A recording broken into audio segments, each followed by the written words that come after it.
Jogo is a sport which emphasizes endurance, agility, and combat awareness. The sport was originally created by the warrior monks of Jerboa as an alternative to monotonous sword drills. As the game was adopted in the West, there were significant changes made to the rules and equipment, so the Brazilian name Roda Jogo was adopted, for clarity's sake. Roda Jogo is Portuguese for circle game, which indicates not only the circular disc which the game is played with, but also the circle of players involved. So, could you tell me about the format of the Roda Jogo field? Well, originally, Roda Jogo was played on a circular field, about 50 meters of radius.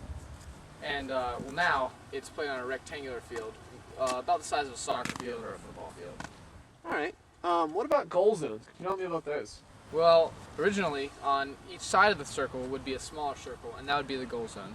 Now, however, we just have a line on either end, and pretty much anywhere past there will be a goal. Alright. And what about out of bounds? How are those done? Well, again, earlier on, the circle made it so it was easy to define where the out of bounds was, but now we don't really account for it.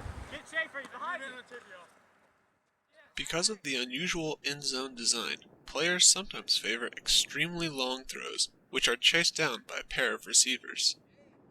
This is not always the case, and sometimes you end up with players juggling the disc around between each other. In fact, a lot of players joke that the majority of the gameplay actually happens outside of the playing field.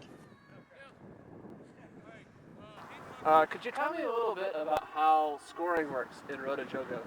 Scoring is done when one team member throws the frisbee to another team member, and that team member catches it in their specified goal zone. After they get a goal, they alternate sides with the losing team. The losing team has to switch sides and walk to the other side of the field. You can catch the frisbee with anything, including your stick, or your hands, or teeth. Anything that flies. The Sharugi, more commonly just called the sword, has morphed considerably from the original Jerboan weapon, which was considered far too dangerous for a Western audience. So, could you tell me a little bit about how the swords work in Roda Jogo? Well, the sword is made up of basically two parts. You have your hilt and your blade. And they're made here in the USA with normally a soft substance, like foam. And they're covered up with duct tape to give them some added strength. And some have red bands like this one, and others have black bands to help just differentiate between the teams in Roda Jogo and make it easier for all the players.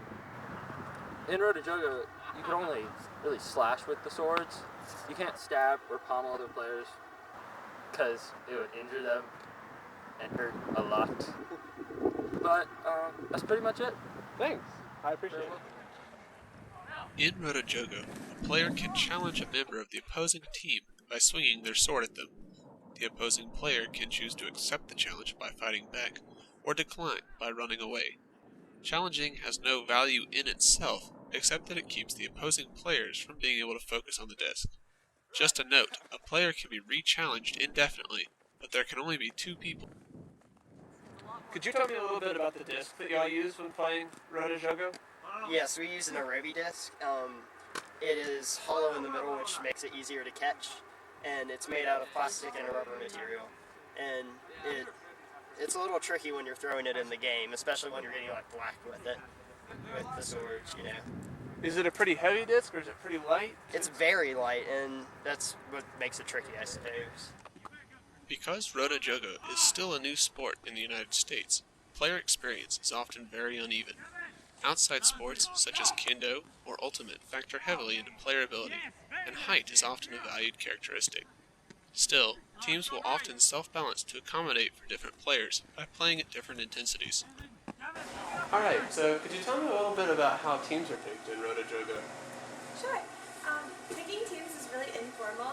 Basically, the two most senior members become like team captains, and they take turns alternating to pick team members until there's nobody left and the team should be even. Alright, great, thanks.